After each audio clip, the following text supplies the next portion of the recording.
There we go. I think if I do this, then I think only I'm being recorded. I don't know. Anyway, Ayapala will sort it all out.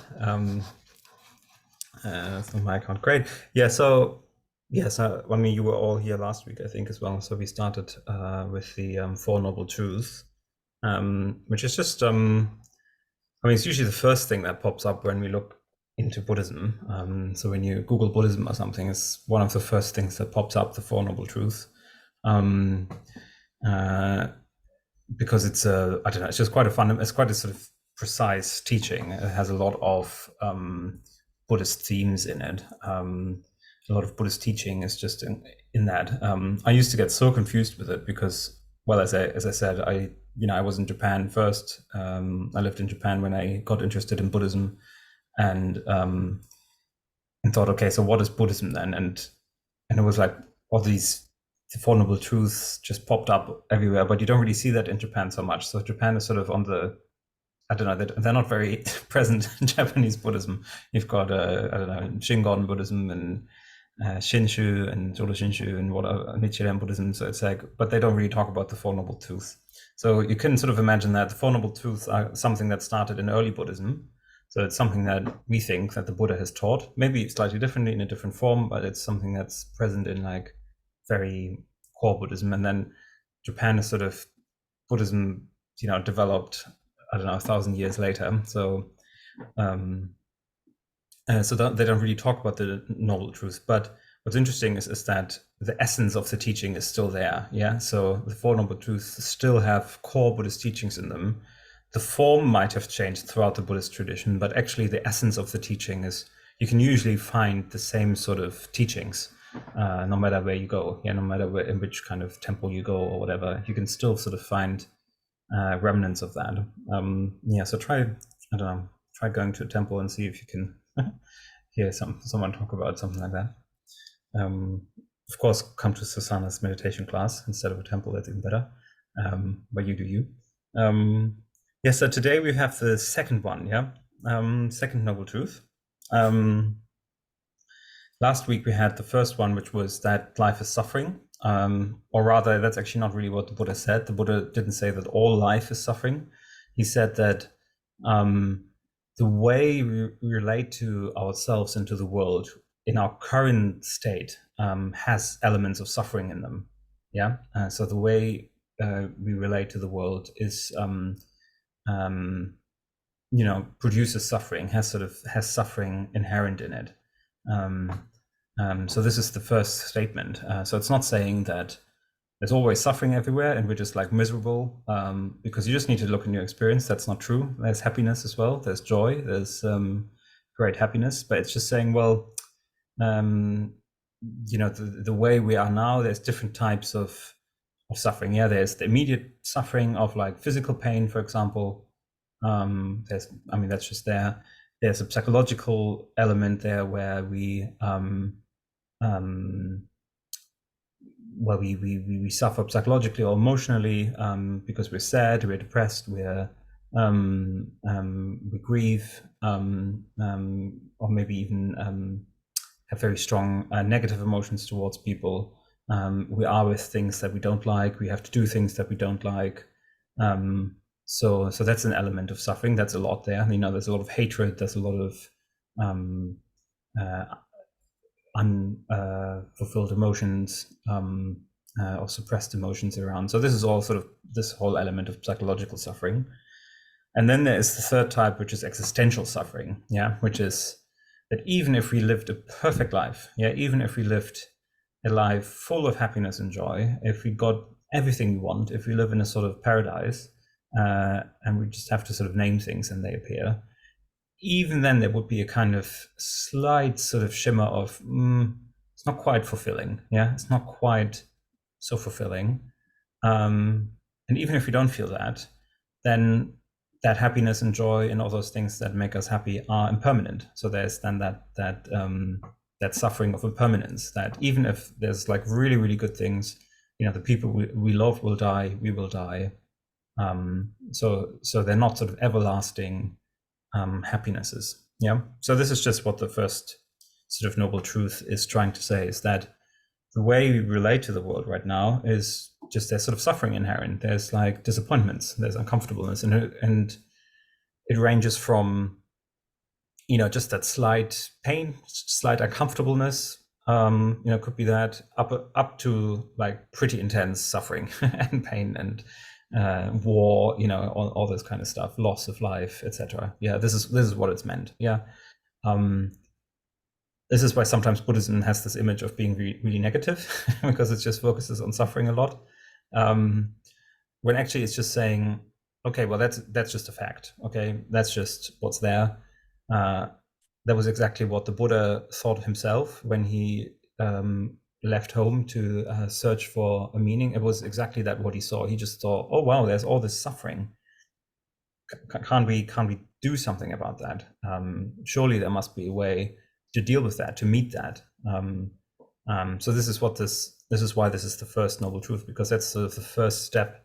Was the first question the Buddha asked himself before he got enlightened on his journey was, wow, there's all this suffering, and even if, I don't know, there's like wealth and everyone's happy, there's still diseases, there's still sicknesses, there's still, you know, the suffering that comes with old age and your body breaking down, and there's still the suffering of death. You know, we can't do anything about that.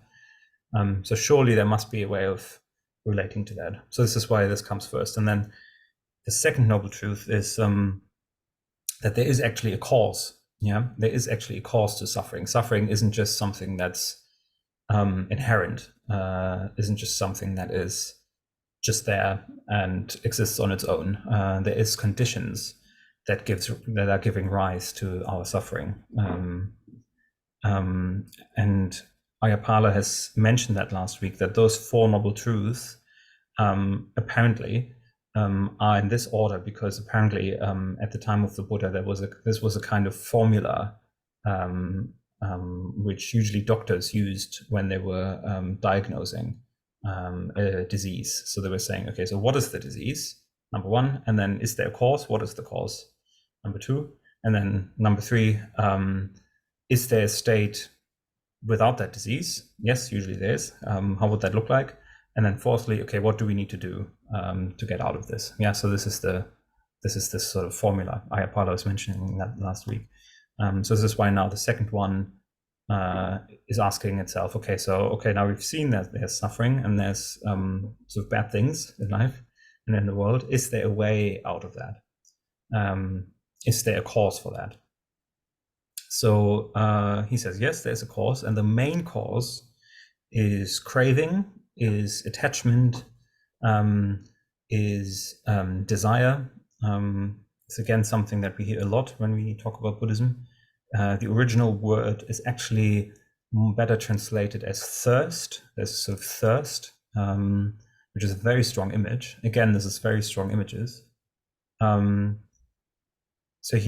So the Buddha is saying, well, our suffering is produced by being too attached to things, being not aware of the fact that they're impermanent.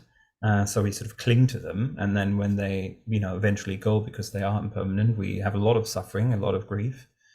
For example, with loved ones, or just with things in our life.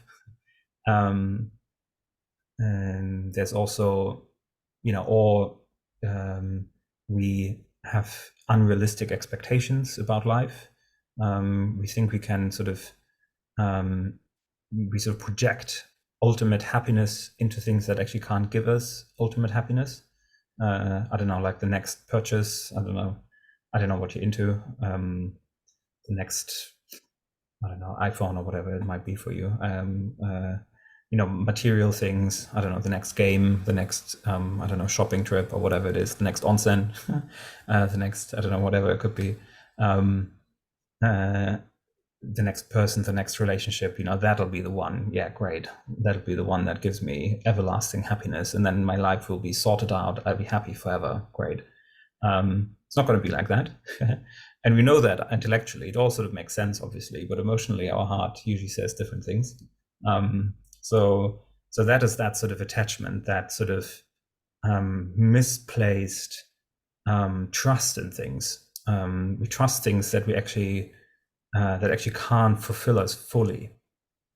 So to look into the second noble truth also just means becoming more realistic about what we expect of things. Yeah, so it could just mean, so Buddhism is not really saying, you just need to completely now let go of your suffering. That's how you do it. So sometimes in Buddhist circles, you see people who are like very, calm, and they try to be very emotionless, very very sort of boring people, because they think the second noble truth means, okay, because craving is the root to suffering, all you need to do is just erase suffering from one day to the other. Attachment, erase any attachment from one day to the other. Yeah. If the Buddha is saying that attachment craving leads to suffering, but I just want to add that it's not an easy step. Yeah, it's not an easy step. So the whole of Buddhism is designed to get rid of our cravings and of our attachments. Yeah, the whole of the Buddhist path is designed to do that. It's not a sort of one day thing where you just decide, okay, I'm just going to let go of attachment now, and I'm going to become very stern and solemn, and I'm not going to have any emotions anymore. I'm not going to love anyone anymore because I'm just going to get attached to them. That's really not what it means. It's not an easy step. The whole Buddhist path is a path of, step by step, looking what needs to be done. Looking what is your next step. Looking at, okay, great, we are really attached. Maybe to, like, I'm really attached to my partner, for example. Yeah, my boyfriend. So, okay, can I do that better? Yeah, can I do that better? Can I sort of refine that attachment so that when he disappoints me, or when I get bored of him, or whatever, I don't have these sort of strong knee-jerk reactions. I'm not just on autopilot emotionally. I'm sort of slowly refining those emotions. Or with friendship as well, I get very attached to friends, for example. I expect usually a lot from them as well. With my roommates, I live in a community here with other Buddhists, and we share our lives, and I can get very attached to them, and or when they, I don't know, don't clean the kitchen or something, I get very annoyed. But what do you expect from men living together? The kitchen is never clean, so so I should have seen that. But you see what I mean? It's a step-by-step process. It's not a process of immediately being like, okay, I'm now cutting off all craving. It's being honest with ourselves. Okay, so what am I attached to? How can I step by step go that path? Yeah, how can I look into that? Meditation helps. The metta bhavana is a way of looking into that attachment, of refining that attachment. If our attachment can become love first, positive love first, that doesn't want things back, that actually wants to release that attachment, that helps. There's a whole tradition in Buddhism which actually talks about metta, or love, as the path to enlightenment. Yeah, it says something like,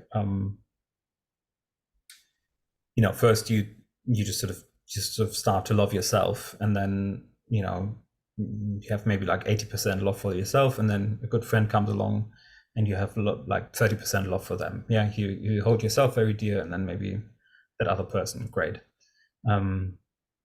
Then with the practice of metta, you actually widen that out, and sometimes there are these moments where, especially in like deep friendships, you see that other person almost like half of you. Yeah, it's more like 50-50% all of a sudden. You all of a sudden see that same person so dear to you that you're giving that person as much attention as you give to yourself. And then you widen out and intensify the love even more, where you find them much more important than you. Their well-being is much more important than your well-being. Again, this is very advanced. This is not something to just jump straight into. You don't want to get rid of yourself. This is on the basis of very solid self-love.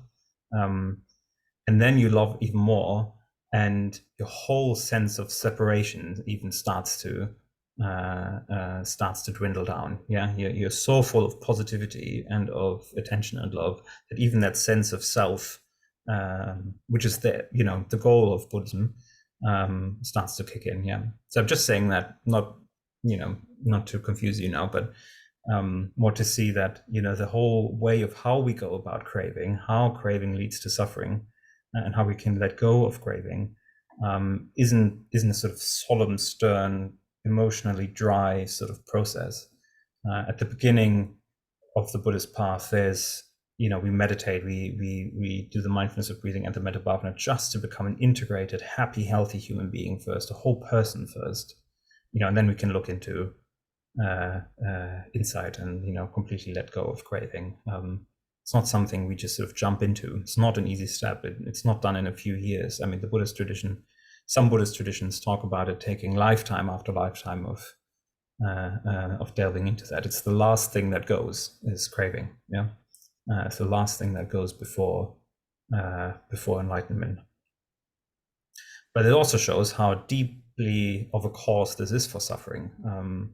Because it plays out in all, from day to day, from minute to minute, craving, attachment plays out in our lives. Yeah, so we're doing it right now. You're all doing it right now. You sort of, maybe with a little bit of yourself, you actually want to be here on this Zoom meeting, but there's all these other parts which are like, early night would be nice too, or maybe I just go out and I don't know, I'm actually quite hungry, I'd rather have that.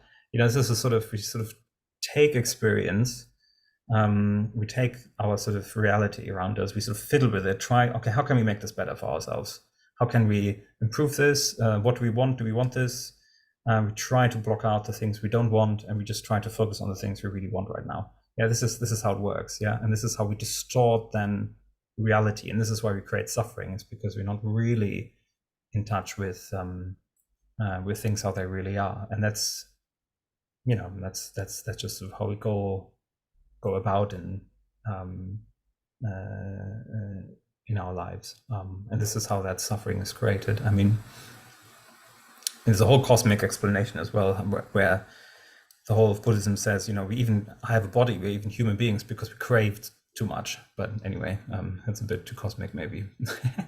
It's quite an interesting thing. It's like Buddhism says that the universe is sort of endless in Buddhism. The universe doesn't really, you can't really say it has a beginning or an end, but there's a Buddhist tradition which says that we are created out of our own ignorance. Because we're ignorant about reality, we manifest as human beings which crave and hate and all that. Anyway, that's for maybe a different study time, because it's a bit funny. It's not so easy. But anyway, just to give you that sort of sense of the severity of the situation, it's we just simply go through life with that sense of like, okay, what's in it for us? What's good for me? What do I want? What do I not want? This is a constant kind of scanning of what's happening to us. And that leads to a distorted way of seeing things, of seeing other beings as well. I mean, you probably noticed that with the fourth stage person, where we tend to see people as very narrow categories. Yeah. Once we sort of hate someone, they're just very one-dimensional for us. Yeah, they're just this. They only have this one quality. And metta is then trying to kind of broaden out again and see, oh, actually, they're really complex, and I'm actually just reacting to this one thing that they did. Yeah, that's actually more than that. I just want to finish by saying that. Dharmasara, I have a question. Yeah, sure. But I don't want to interrupt you. No, I'm almost finished anyway, but go ahead. Yeah. I'm just like, could you maybe explain, like, in terms of like relationships, like people, Oh, yeah. like how Buddhism will explain this, like this sense of not craving people, like, like how will you approach relationships without craving? Well, I think that's impossible, huh? Or in which way, like just being aware of like, it's just this awareness of like, Yeah. oh, I feel that I'm needing this person now, and just like realizing what's going on in there, and if it's good for you in that moment or if it's not good. Mm. You know Well, what I mean? yeah, I mean, relationships are funny, huh? um, they bring out the best and the worst in us, definitely. So I think it's just, I think probably what I would say is try to be as honest as possible with with yourself in a relationship. Um, uh, I mean, there's going to be a lot of delusion in relationships and a lot of greed. Yeah. Usually when we get into relationships, we're, again, we just see it's almost the opposite of the person we hate. Yeah. We just then see the person in very narrow categories. And then when we are with them for a long time, we always see, oh God, there's actually, it's actually more to that person than I realized initially. So it's just being honest about well, yeah, we are pretty deluded about relationships usually. How can we become less deluded, and how can we just become better at that and be better at seeing the person in more shades and more complexity, because they're complex people. And definitely in my relationship, it's been a process of, well, realizing when I expected too much of my partner. Yeah. That he or she can't really give me. It's a sort of it's a whole process. I mean, I don't think it's. I mean, we're all a bit silly sometimes in relationships. I think it's just about acknowledging that first, and then realizing, okay, is this now? Am I just doing that to fill a sort of hole, a void in myself, a sort of neurotic greed, or I mean, at the end of the day, probably. But how can I be with someone from a place where I sort of don't crave all the time, where I don't need to be with them all the time at all times? How can I become more contentious with myself? And usually when we are very content with ourselves, that's usually then when the relationship goes the best, because we don't Mm, grab the other person too much. And mm, some people might actually decide, oh gosh, I'm just really weird in relationships all the time, and can't really do it, and maybe I should be single. I mean, Buddhism doesn't have a kind of fixed view on what relationship you should have. You've got people who live, alone as singles or even celibate. That's a thing. But you could also, Buddhism is also like, okay, well, if you have a partner, if you want to be married, okay, great, take that seriously. That's a big commitment, something to look after. Um, Buddhism, I don't know, would be fine if you were, I don't know, polyamorous or whatever. It's like it's not, but it's just about being honest with yourself, what you actually want, um, and not, hurting others with your actions. I mean, that's usually it's taking responsibility for your own, well, craving, I guess. That would be sort of the Buddhist answer. There's no sort of fixed view on how that should look like. What's important is that we are quite truthful with ourselves, learning ourselves, getting to know ourselves, and taking responsibility for it, probably even apologizing and what we've done to others. Yeah. I don't know if that helps. yes, yes, definitely. Yeah, yeah, Mm-hmm. yeah. Thank you, thank That's you. something you've been wondering about, or? Yeah, yeah, Mm-hmm. yeah. Like, okay, because relationship. I was not meaning just like romantic partners. I also Oh, meant okay, like okay. friendships. Just But no, anyone. no. But Yeah. it's Mm. great. Thank you. Like friendships. Like Yeah. you know people around you. Mm-hmm. Like Mm-hmm. for me, I crave people. Mm. It's a big Mm. thing, Mm. and sometimes I feel like it's negative for my development as a Mm. person to be Mm-hmm. continuously craving people. Mm-hmm. So yeah, like how can, but I understand that people and humans, like we are so sociable, right? Like there's Mm. most of us need people around ourselves Mm-hmm. to it's so important for our Yeah. existence. So Yeah. how to live without feeling you are craving that Ah. it's just natural. Like I think for me it should feel natural and Mm. like part of myself in a natural way, without this need of like, oh, Mm. I Mm-hmm. cannot be with myself. Mm-hmm. I Mm-hmm. need to Mm-hmm. I need to be constantly surrounded to feel Mm-hmm. myself. Mm-hmm. Mm-hmm. That's But not, I think. it's Mm. interesting. I mean, I think the first thing is just to really deeply acknowledge what we do crave. There's nothing that we can Mm. do about it. If we didn't crave, then we would be enlightened. Mm. So at the moment, that's just where we are at. Okay, great. Sometimes we can make it worse by not acknowledging that. Sometimes we can actually make it worse by not seeing that that's what we're doing. So then you can say, okay, well, that's just how I'm like. Doesn't mean that I have to act on it all the time. And really trying to think, okay, so what is happening in those moments when I'm trying to grasp people? Yeah, when I try to grasp and reach out. I mean, so I think what my experience with relationships or friendships is when there's something wrong, or something not quite right in the way I relate to people. Usually, we can only work on that within relationship, actually, because we do need others on the path. Especially, we do sort of need others. Sometimes, I don't know, when a relationship is going wrong a bit, that we need space. Okay, great, yeah, that's also needed. But like a very positive friendship can have an effect on my other relationships and my other friendships as well. So for me, it was a path of trying to work on myself within relationships. And sometimes I need to just be by myself and think, okay, there's something that I need to work on within myself. But just really being like, maybe even talking to people. How do you relate to me? Is that am I being weird and sort of clingy, or yeah.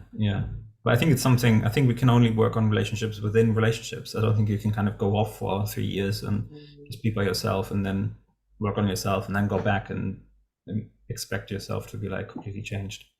I mean, spending time alone is helpful as well, just to realize, okay, what is that void that I'm trying to fill there? Yeah, what is it? What is it about? But in my experience, really positive, fulfilling friendships have helped me to be very less clingy as well. Yeah, and less neurotic. Yeah.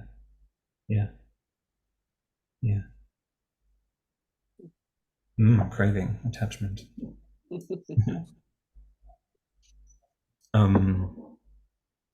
I just wanted to say some like a last sentence, and then we can discuss a bit more. I mean, it's almost time anyway.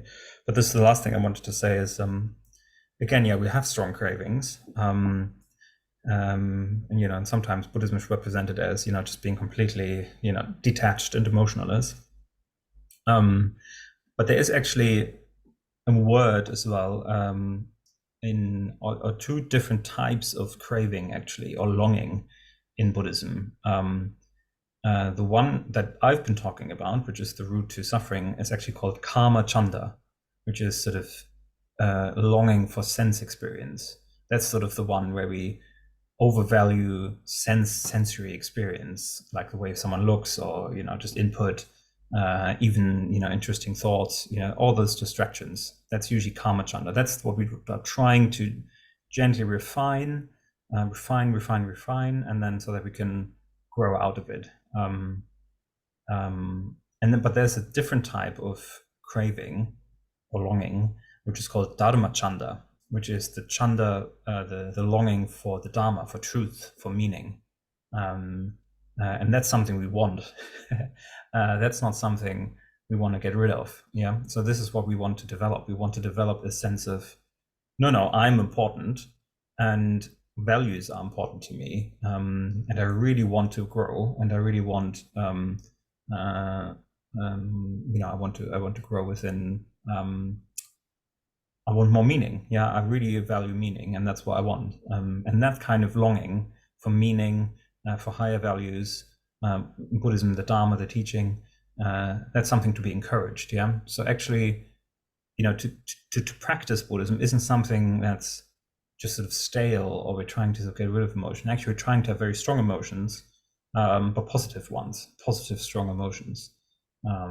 And acknowledge where we have negative emotions and see, okay, where's that coming from? Can I take responsibility for that? Yeah. Yeah, that would be my last sentence. Great. Yeah. So you see, there's it's a tricky subject, craving. Yeah, but it's happening there, happening all the time. And as we will see in the next few weeks with the third and the fourth truth, it's not something we can just sort of skip, or just sort of be like, okay, well then we just don't do it anymore. The whole of the Buddhist path is designed to bring us there. Yeah, the whole of the Buddhist path is designed to bring us there step by step. Yeah. Okay, I'll shut up now. Do you have any, I don't know, any for further thoughts about this, or questions or comments or something?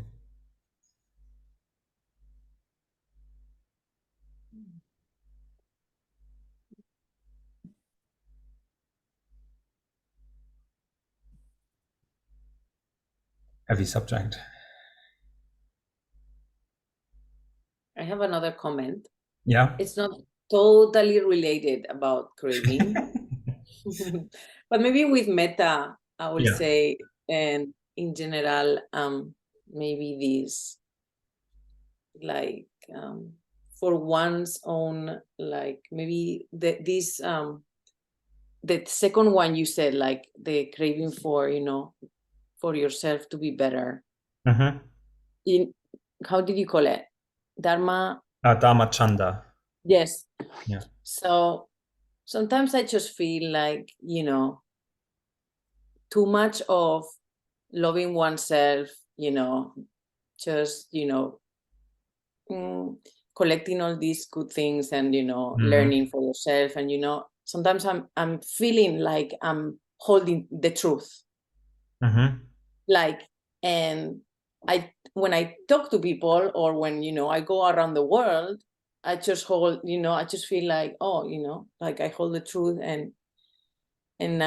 but I'm aware. The good thing, it's like I'm aware, but sometimes also friends have been also like, telling me like, Clara,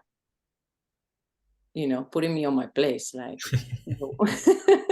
So, I think it's also important, like, to be aware, like, it's great to try Yeah. to bring love to oneself and so Yeah. on. Yeah. But I think also, Mm. which I think, listening to you or Mm. Aryapala, like, Mm. the world is also fine, even Mm. though it's different, Mm-hmm. Mm-hmm. Mm-hmm. So yeah, it's just Mm. some, a comment in general Mm-hmm. about. Yeah, that's good. Yeah. Yeah. Well, Mm. it's about like, sometimes we can feel like, oh yeah, yeah, I know what's best for me and everyone. Yes. But actually, Yes. we don't. I mean, Yes. who knows? Who knows what's best for me and everyone else? Yeah. Yeah, yeah, yeah. Mhm. No, thank you.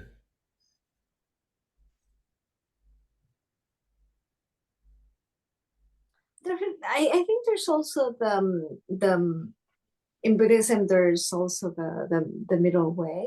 Yeah. Mm, The middle way is like not going to extremes, but try to mm, find balance mm, and maybe, yeah, like when I crave, yeah, for this or that, yeah, try mm, just to see the balance, until what point is a need, you know, mm, from where it becomes just a craving out of selfishness, yeah, it's mm, right.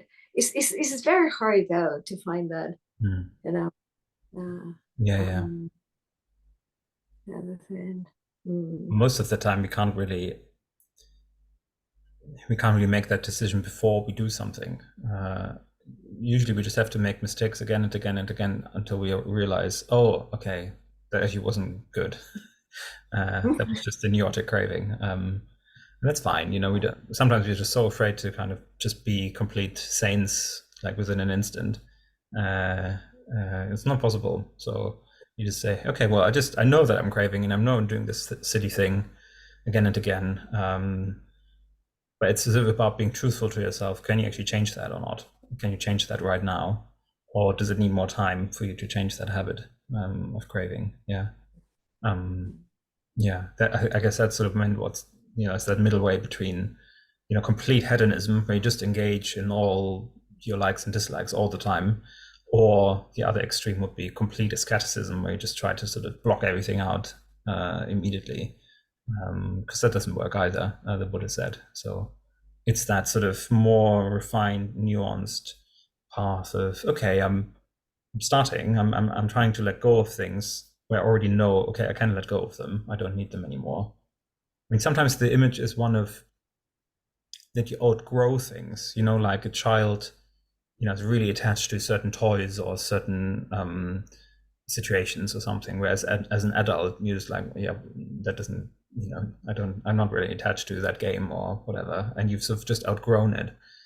It's like that, we're trying to outgrow our silly habits and our silly attachments. We're not trying to let them go prematurely. We're trying to, through meditation and, you know, friendship and all those practices we do, we try to actually outgrow them, so that we, you know, maybe one day we wake up and we think, oh, actually, I don't need to do that anymore. Oh, amazing. That's what letting go in Buddhism means, actually. That's what renunciation actually means. Yeah. Great. Any more comments, or shall we leave it here? I don't know if you've anything to say. Maybe Fabio or Sagar, if you want to.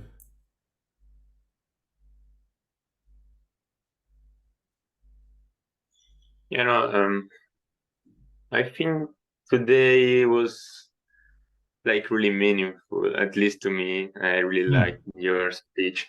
I had the same doubt that Clara had before, and now it's solved. So yeah, I'm okay. I'm glad to hear that. Yeah, thanks. Follow-up question.